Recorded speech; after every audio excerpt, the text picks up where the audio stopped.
ചന്ദനലേപസുഗന്ധം ചൂടിയതാരോ, കാറ്റോ കാമിനിയോ. ഞാൻ ബാക്കി പാടുന്നില്ല, അങ്ങനെ ബാക്കിയുണ്ട്. മൈവർണ്ണപ്പെട്ടി തുറന്നുകൊടുത്തത് യൗവനമോ ഋതുദേവതയോ, യൗവനമോ ഋതുദേവതയോ. ചന്ദനലേപസുഗന്ധം ചൂടിയതാരോ, കാറ്റോ കാമിനിയോ.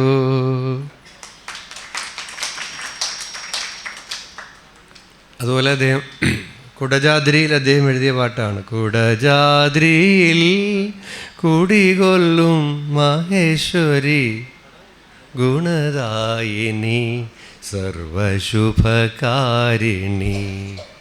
കുടജാദ്രിയിൽ കുടികൊള്ളും മഹേശ്വരി ശുഭകാരിണി സർവ. അത് തന്നെയാണ്. മൂകാംബിക വേറെ എഴുതിയിട്ടുണ്ട്. സൗവർണികാമൃത വീജികൾ പാടുന്നു. ഇതൊക്കെ എക്കാലത്തും മലയാളികൾ കേൾക്കുന്ന പാട്ടുകളാണ്. എനിക്ക് പക്ഷേ അദ്ദേഹത്തിൻ്റെ ഏറ്റവും ഇഷ്ടപ്പെട്ട വേറൊരു പാട്ടുണ്ട്. അതിൻ്റെ 2 വരി കൂടെ പാടി ഞാൻ അവസാനിപ്പിക്കാം. അദ്ദേഹം എഴുതിയ വേറെ നല്ലൊരു പാട്ടുണ്ട്.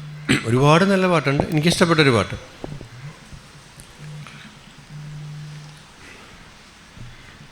സൂര്യാംശോരോ വയൽ പൂവിലും വൈരം പതിക്കുന്നുവോ, സീമന്ത കുങ്കുമശ്രീ അണിഞ്ഞു ചെമ്പകം പൂക്കുന്നുവോ. മണ്ണിൻ്റെ പ്രാർത്ഥനാലാവണ്യമായി വിണ്ണിൻ്റെ ആശംസയാ, വിണ്ണിൻ്റെ ആശംസയായി. സൂര്യാംശുവോരോ വയൽ പൂവിലും വൈരം പതിക്കുന്നുവോ, സീമന്ത കുങ്കുമശ്രീ അണിഞ്ഞു ചെമ്പകം പൂക്കുന്നുവോ. മണ്ണിൻ്റെ പ്രാർത്ഥനാലാവണ്യമായി വിണ്ണിൻ്റെ ആശംസയായി, വിണ്ണിൻ്റെ ആശംസയായി.